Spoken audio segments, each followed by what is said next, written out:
Speech Saturdays live. My name is Melanie White. I am a bilingual pediatric speech English pathologist currently in Tulsa, Oklahoma. Wow. I'm so excited to have our guest here today. We do have Alice Williams. I have known Alice since, was it 2020? Yeah. It was 2020, and so we started connecting on Instagram, and that's been really amazing, and she was one of the few SLPAs that I followed on Instagram. Really amazing, powerful, woman. And so this year, Alice started a business. I was gonna tell y'all a bit about that, but we connected on another level. She was in my DMs and was just like, "Hey, I'm noticing this woman, a BIPOC speech pathologist, who could definitely do some uplifting when it comes in this area." So obviously, that's brilliant. Let's do it. And so now we're here. Started from So, the ground up. Alice, I'm gonna go ahead and let you introduce yourself and give us a little bit about your background. Well, hello, beautiful people. This is my first podcast, and Welcome. so I'm a newbie, so give me grace. I didn't put my full title like Miss Melanie did. My name is Alice Williams. I hold a Bachelor of Arts in Communications, and I have a state certified license to be a speech language pathologist assistant in the state of Arizona. Um, I started my business as an independent contractor last April. So it'll be a year coming Ooh, up, and it congrats. has been the best. It has been one of the best decisions that I ever made. And it's just, it's just, I just took a leap. And it really was someone pushing me, pushing me to say, what are you waiting for? What are you waiting for? So Mhm. here I Well, am. I'll definitely be diving into that. And y'all have to excuse me. My allergies just started to show up, so I'm crying tears of joy because of allergies right now. Um, so before we get into the nitty gritty of your business and entrepreneurship, can you tell us a little bit of your why? Why did you join the field? Mm, well, it takes me back to being a young girl wanting to have my own business, wanting to use my gifts and talents as a child of God to serve others, and not knowing what that looked like, and um, floundering around a bit. Speech found me. Okay, I didn't find it. Um, I've done everything but bartend and exotic dance. I floundered a lot. I'm 47 years old. I did not find this career until 2014, or maybe it was 2012. 2014 is when I decided to go for it. So 2012, I'm working two jobs, a full-time and a part-time job, single mom in Texas. I'm working in a women's boutique. I met a woman who had just graduated with her degree from Baylor University. And as we're shopping, we're chatting. And I'm asking her, what did you get your degree in? And she says, I'm going to be a speech therapist, work with kids. And I'm like, okay, well, what is that? And so as we're shopping again and talking, it's just like all these alarms and bells are going off. And I'm like, I could do that. I could totally do that. And I said, is it only kids? She's like, no, you can work with anyone with a communication disorder. And so for about 30 to 45 minutes, I'm kind of picking her brain, and I'm a different woman because of her. She doesn't know. I don't remember her name. And it was about 2012 that speech pathology found me. So why my kids? I was tired of working so hard for so little money. And again, that whole desire to have my own was still there. It was just buried. It was just buried. And so not knowing if I was going to become a CEO as I am today. I love that you put SLPA CEO. It's like I told my son I was It's like, just what it is. It's just what it is. I had no Love it. idea back in 2012. That filled my heart, sis. That filled my heart. I Yeah. appreciate that. But my why was really just wanting to walk in my purpose and have a better life for my kids. So twofold. Wow, well, thank you so much for that. Can you tell me a bit about the populations that you're serving right now? Right now, I work with kids and adults. So I think my youngest is 3 and my oldest is 30 something. So Oh, I love the variety. I didn't know when they ask you, what population do you want to work with? I want to work with people who want to work with me. mhm. I Sure. want to Any serve. I have a servant heart. I've always had a servant heart. And so, yeah, I don't have any preference. I just love what I do. I'm passionate. So, That's awesome. Well, they're very, very excited to have you. Can you tell us a bit about what have been your biggest challenges being an SLPA in this field, particularly as a BIPOC SLPA, but even just across the my biggest challenge is um,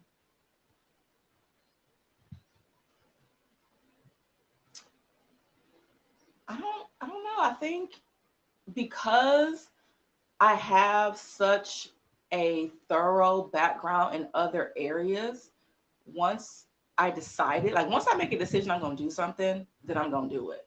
And I'm not going to let anything stop me. So probably it's been more of a personal thing than a career thing. Um, so two of the biggest challenges was finding a way to make this happen for myself, being a single mom at 34, I think is when I started this journey.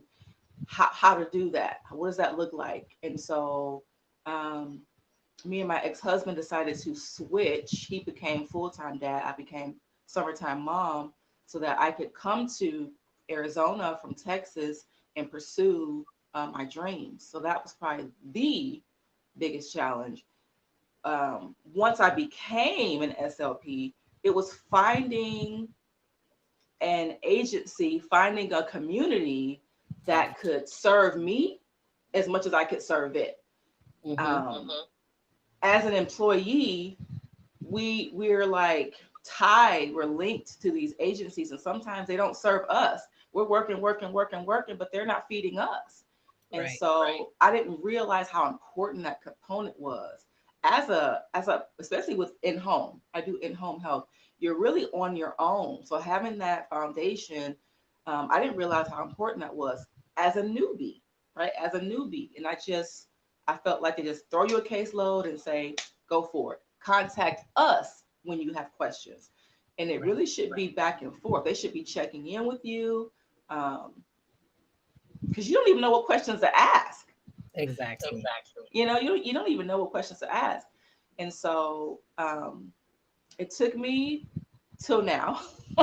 It took me till now to start advocating for myself and saying, hey, I need a little bit more than just a paycheck. I need a little bit more than just a SLP to sign off on my soap notes. I'm not needy by any means as far as you got to babysit me, but I just wanted to feel like I belonged to something. And that's where Speech with Miss Alice kind of found its roots.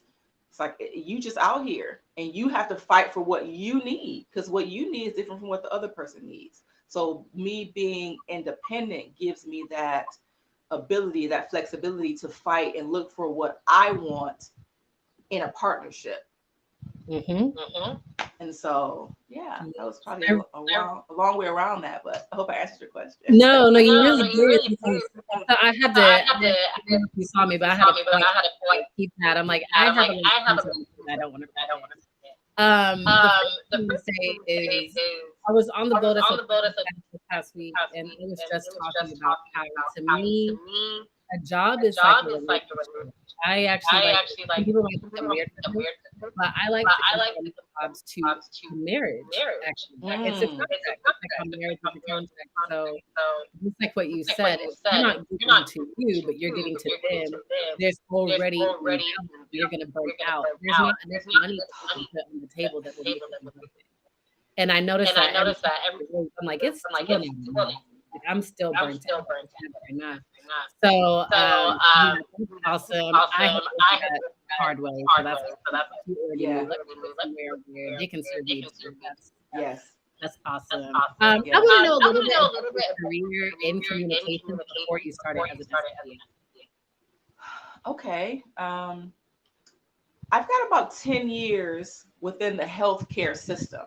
So I found healthcare through a temp agency. I'm a big advocate of temporary placement because when you don't really know where you're going to thrive, maybe you just want a paycheck, maybe you just got to work somewhere, a temp agency has a plethora of opportunities and they kind of go, okay, do you want to try this? Do you want to try this? And that's what you do. And so I fell into healthcare, maybe over 10 years ago now, a long time ago. Started off as a receptionist at a healthcare insurance company in Michigan that no longer exists anymore. But make a long story short, that's when the light came on. Prior to that, I did a lot of retail. I did a lot of customer service, headset behind the computer, calling me, complaining. I even did sales. I even called people, to make sales. So I knew I didn't like that. Yeah. Fell into healthcare, and that was it. I was like, I'm meant to serve. I'm meant to give back. I'm meant to help people. And so, let me see, front desk reception, clerical administration. I did some customer service with Blue Cross Blue Shield. When I got to Texas, I started working for a doctor's office. It was about 12 different doctors in the office, and I did some insurance verification. So I stayed in that realm because I had the experience. And that's when I started kind of thinking, well, maybe I'll become a nurse, or maybe I'll become a physical therapist. I was working in a sports medicine clinic. So I thought about, okay, maybe I'll try sports medicine. Just not really knowing the specifics, but I knew I was on the right path. And so, yeah, I even taught school. I taught school as a substitute teacher for a year. I just needed to be working consistently. Mm-hmm. And so I just hopped around. And I think that makes me a dynamic, non-traditional SLPA. I've been around. I've seen some things. Right. And just to compare experiences, I've done clerical work. I've done hospitality. I was a front desk agent at a hotel in Washington, D.C., which, yes, met a lot of different personalities, I've done troubleshoot. that too. I worked at a hotel. I've done that too. Got to talk to a lot of difficult cases. So I definitely know what you've done. I've also done before. I haven't done sales. It's actually, sales is something that is really the sales industry itself, not necessarily selling as an entrepreneur, which is where we might get to, but the sales industry just feels weird sometimes. No problem. So that is very interesting how we're able to just be dynamic and transfer these skills and share. I don't know. We just So, what would you say is your favorite part about being an SLPA? I know that you said it really to serve, but what has been most fulfilling so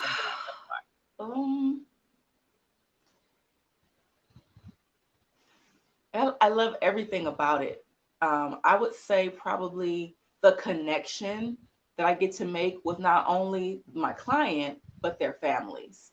I didn't realize that. I don't know. I guess I just thought me and the client were going to be in the session in this bubble. But you spill into these families' lives if you allow yourself. I guess you could put up boundaries and not do that. But my heart's too big. My heart's too big. If they allow me, if they let me in, that's my favorite part, because I want to know, I treat my clients as people, not diagnoses, not goals. How is school? How is OT? How is PT? How is music therapy? Whatever they're into, it affects them as a whole, as a person. And so I really want to get in there, if they allow me, and get to know that client and get to know that family, because that's how I treat my clients as a whole person. And everything affects communication. Everything affects communication. And so That's my favorite part. It's just I so really like, rewarding. yes, and I'm so sorry to that. I really, really like how you said if they let you. You're like, I would really like if they let me, I would go into the family and build that connection with them. I really appreciate that. So I see that you are big on client-centered approaches rather than us just trying to tell them what to do. Well, let's get into the nitty-gritty of entrepreneurship. What is the story behind Speech with Miss Alice? I'm sorry, repeat that one more time. The story behind Speech with Miss Alice? What is the story? So it's just a girl from Detroit. I'm from Detroit, Michigan, wanting to have a piece of the American dream and not really knowing what that looked like and searching for it in all places, under rocks, behind walls, thinking somebody had to give it to me, right? Somebody had to give me this opportunity instead of it being born within me, instead of me creating it. It was always within me. Everything that you want, and this is me preaching for a minute. For you non-believers, I'm sorry, but what's in you comes out. What you desire is already in you. And so Speech with Miss Alice has been in me. It just, I needed this time, this foundation, this fresh earth, these seeds to be planted for it to spring forth. And it took a very bold and courageous woman. Her name is Ebony Green. She is the CEO of Casa Speech and Development. That's one of my partners. And I met her on Instagram as well. Instagram is it's a tool, man. It's a tool. It's a tool. Yeah. She said, "What are you waiting for? You know, you have all the things that you need to do it." And she says, "You know, I encourage you to step out and become your own boss. And I'll help you. I'll help you in any way that I can. I'll support you in any way that I can." And I did it. I just stepped out on faith and so I don't know how it's gonna turn out, but it's gonna be amazing. It feels so good to be here finally. I'm like, this is what I've wanted this whole time, and it was within me this whole time. Mm-hmm. And what I'm thinking is all it takes is taking that first step. So even you just taking the first step to reach out to Ebony Green, you didn't expect to have conflict with your first client. You didn't get that. You're just like, hey, you can offer. She's an amazing. I was just looking for opportunity to grow and develop as an SLPA, and I knew that she had the platform for me to do that, but never ever anticipated her encouragement and her support in me as an individual. She didn't just see me as a paycheck. She doesn't just see me as a paycheck. And that's all I knew. And so her looking at me different made me look at myself different. Like, wait a minute. Maybe I am. Maybe I can, you know? Mm-hmm. I don't come from the most supportive home. Okay. And so no one around me is saying these things, right? So if you're not hearing it, if it's not something that you're used to, it's foreign. It was very foreign. But it felt like doable. It felt possible. I felt like I got 3 years in the game, you know, pay my dues, you know, like yeah. I've been an SLPA for 5 years, and so yeah, here I am.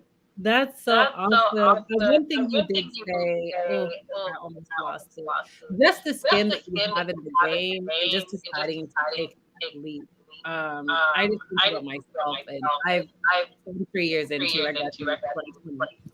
So in my entrepreneurship journey, it's the same thing where, and that's actually one thing I do want to talk to you about, because we talked about this on one of the Instagram lives, and how imposter syndrome trying to get at you and say, you are an SLPA.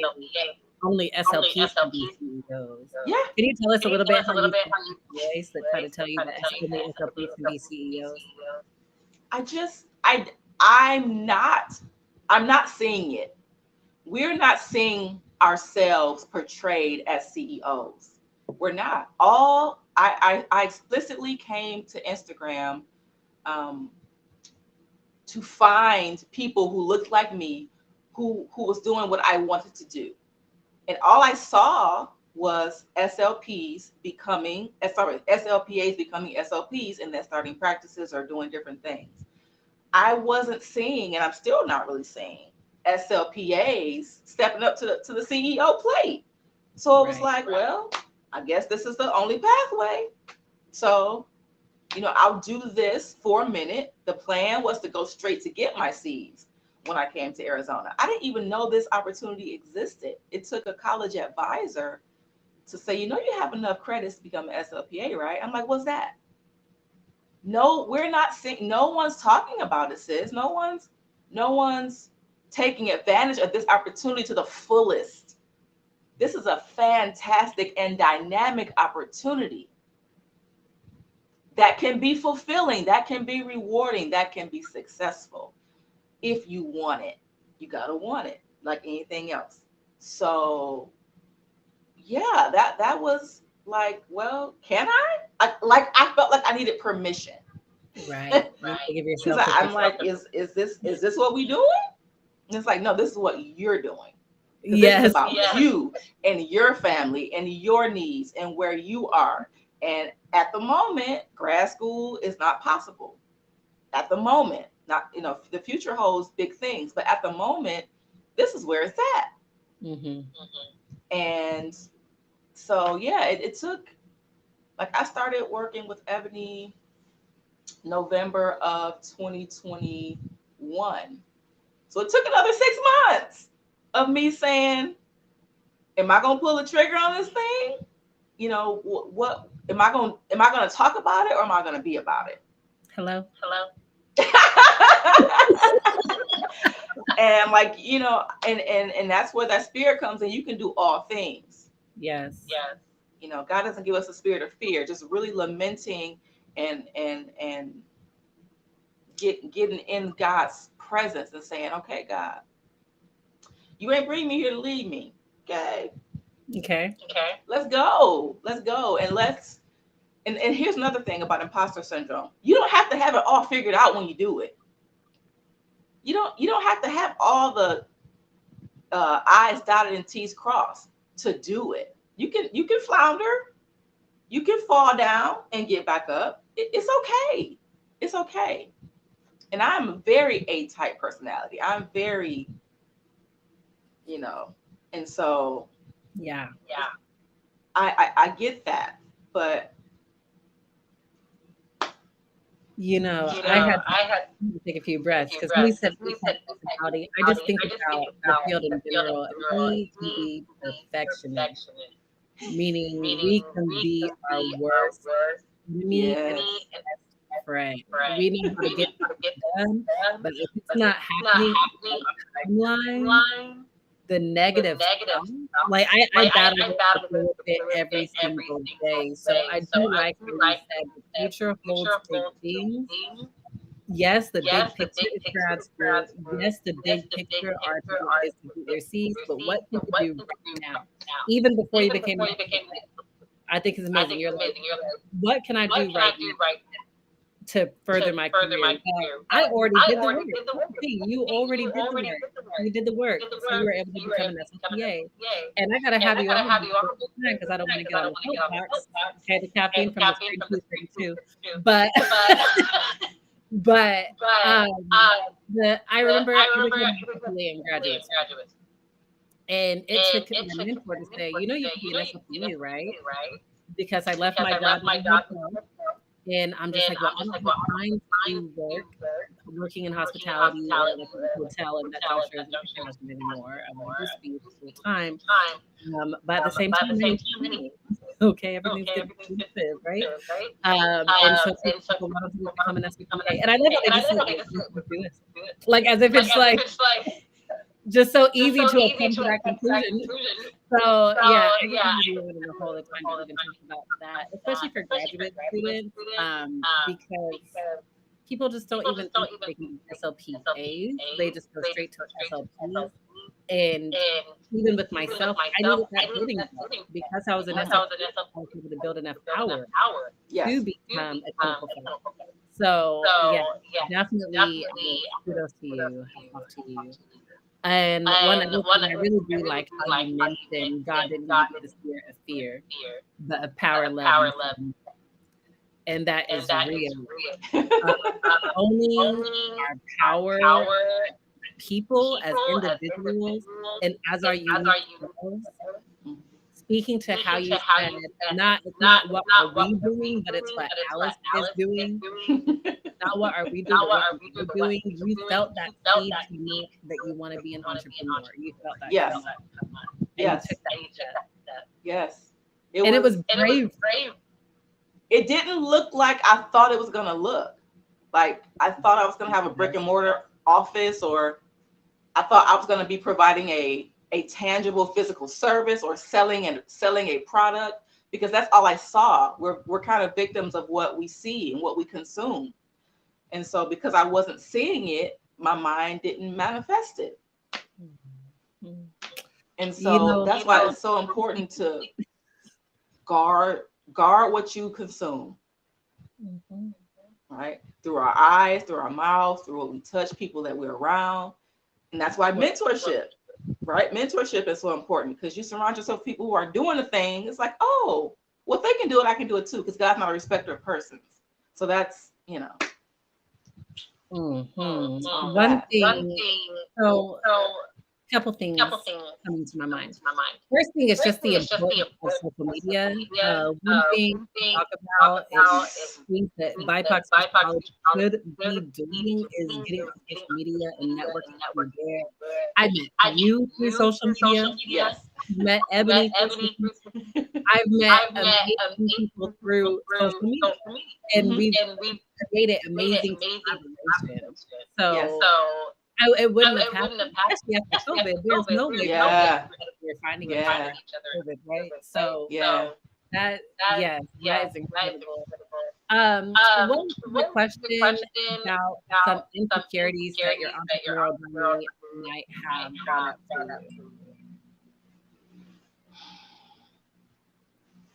you. Insecurities that someone might have or that I have? That you might have. I don't want to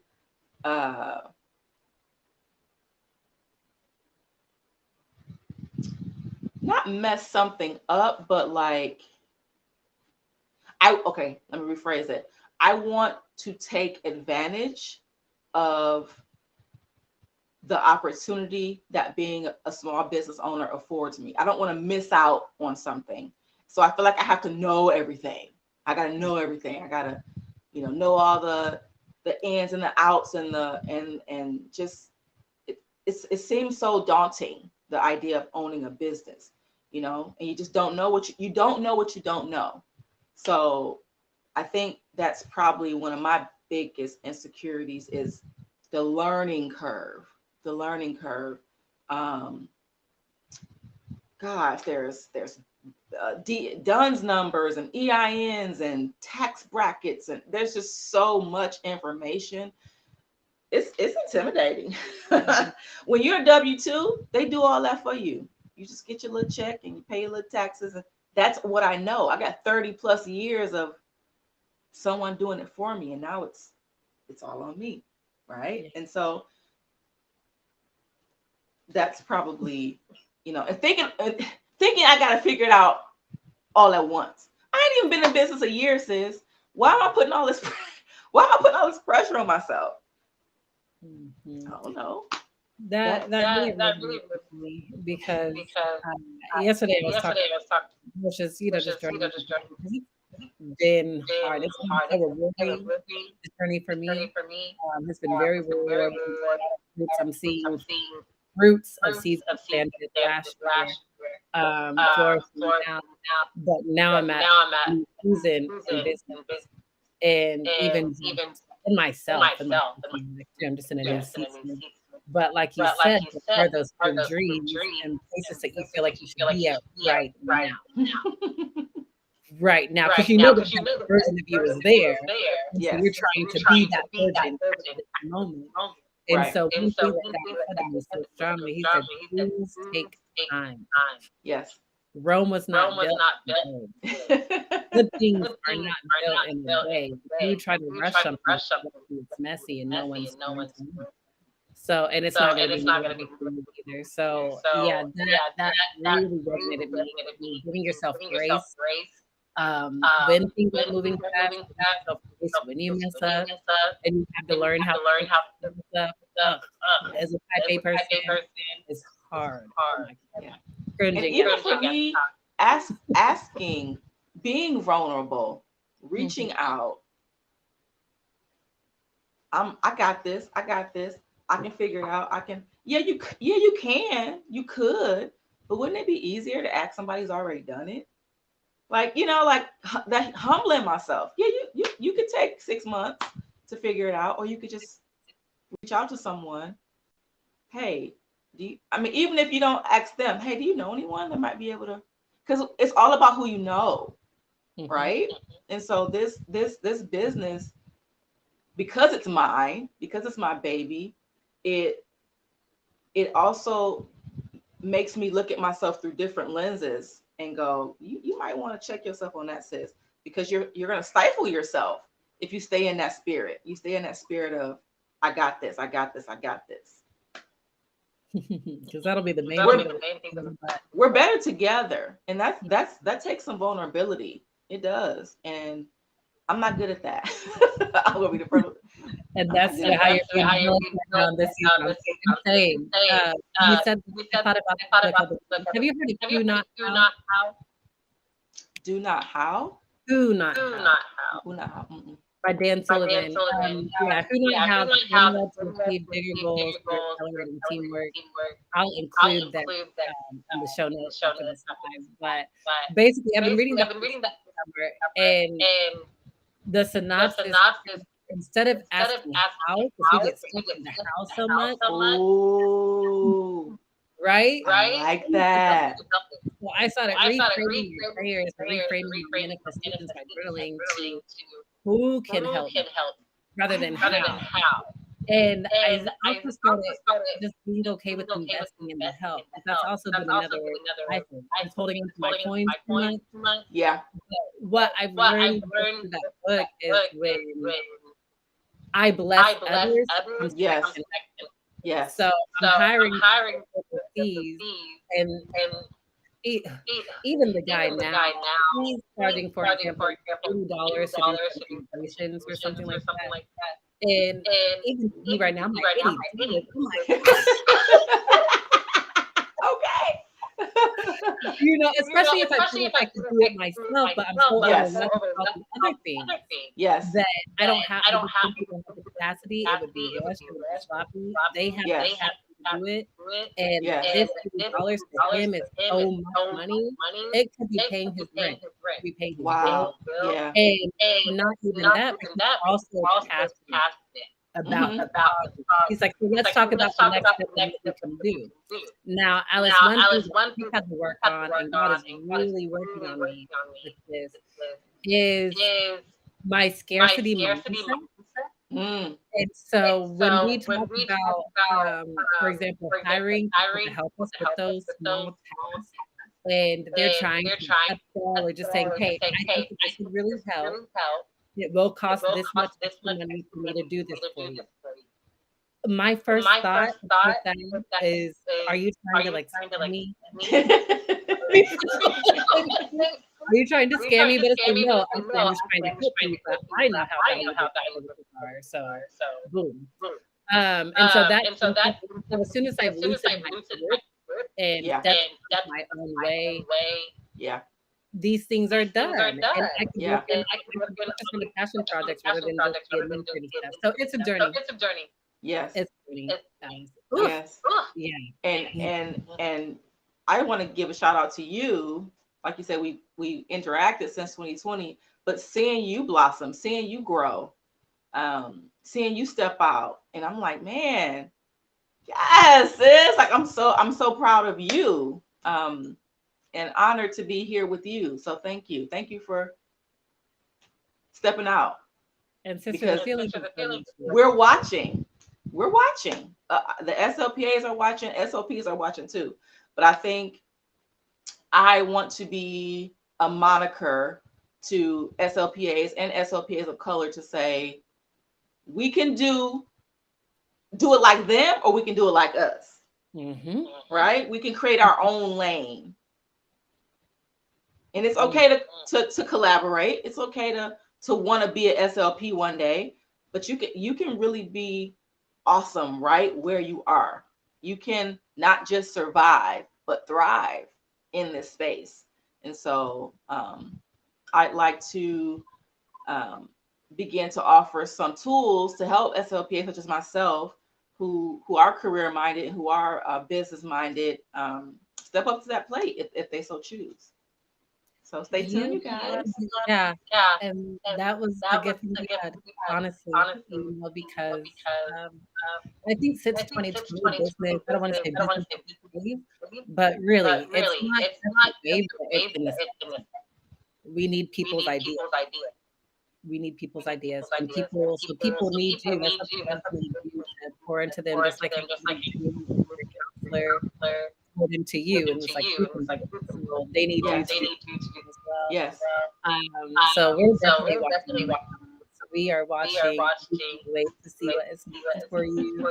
I can talk to you all day, and I would love to as a whole just to talk about our journey.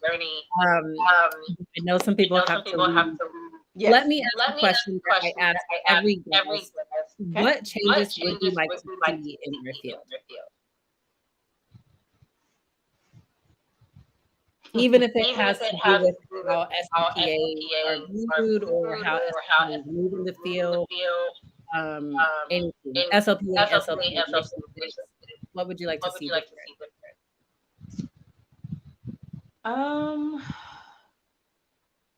I'd like to see more brown people in the field, but that just takes us advocating for us, and that's changing.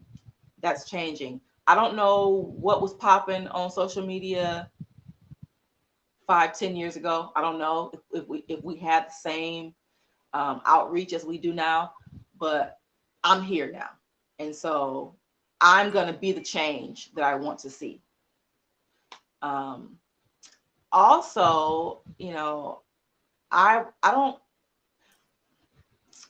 really know a lot about the hierarchy of ASHA, our governing body. I don't know a lot about like the directors and the VPs and all that, how that works, but we need to infiltrate that. Brown people, we need to get up where we can start making changes and making some things happen.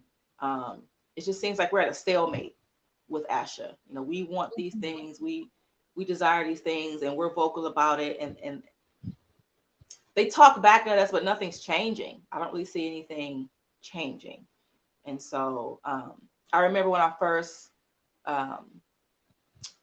decided to do the SLPA route for a minute. It's been 5 years. I said, I want to be a voice for ASHA. They need a strong voice like me talking. I don't see me represented on this level, on the SLPA level. So maybe that's something I need to step into. Maybe that was you speaking to yourself. Maybe it was. So yeah, I'm not big on waiting for change. I'm big on making change. Exactly. Yeah. When I met with Ianessa Humbert the other week, and she was talking about, basically we've been singing the same song. We've always been the 3%. We've always been represented in the field. So like we can't victimize ourselves anymore at this point. Mm-mm. So you see something that you want to make change, you want to change and do it, or be the change just by being the example. She didn't say that verbatim, but the idea That's from it. No one's coming to save us. We gotta save ourselves. we got to save ourselves. Well, is there anything else that you'd like to share with the speech community before we close out? Thank you for having me. Thank the speech community for having me, welcoming me. I started my business page a few months ago and she blew it up. Thank you to all my followers. I appreciate it so very much. And more collabs, more discussions, more exchanging of ideas. I'm gonna be in y'all's DMs. Oh, yes. And I see, okay, one second. So Jasmine has been here. Thank you so much, Jasmine, for coming. So I think basically that one day we can have initials can be more relatable and relevant to diverse populations we serve. That is definitely coming. She's a Hispanic SLPA and future SLP. We're hoping you're here. She wants to serve people of color to the best of her ability. So thank you so much, Jasmine, for coming. Please, if you aren't already following the Pediatric Speech Sister page, then follow Alice because she has amazing things coming. I'm so excited. It seems like Alice that you are helping to change the game in the field. You need it. I'm here now. Yes, so thank you. Jasmine, be on the lookout for those. We 100% will be talking more about cultural competency. It's what it is. That's what this channel is about. That's what we need in the field. So, Alice, where can people find you if they're looking for you? You can find me at speechwithmissalice.com. You can find me speechwith_Miss Alice on Instagram. And yeah, so far that's it. All right. Well, y'all heard her. Go ahead and follow her on Instagram. Check out her website so you can also stay in the know of any updates on her journey. Thank you so much, Alice, for joining. Thank you for having me. This recording.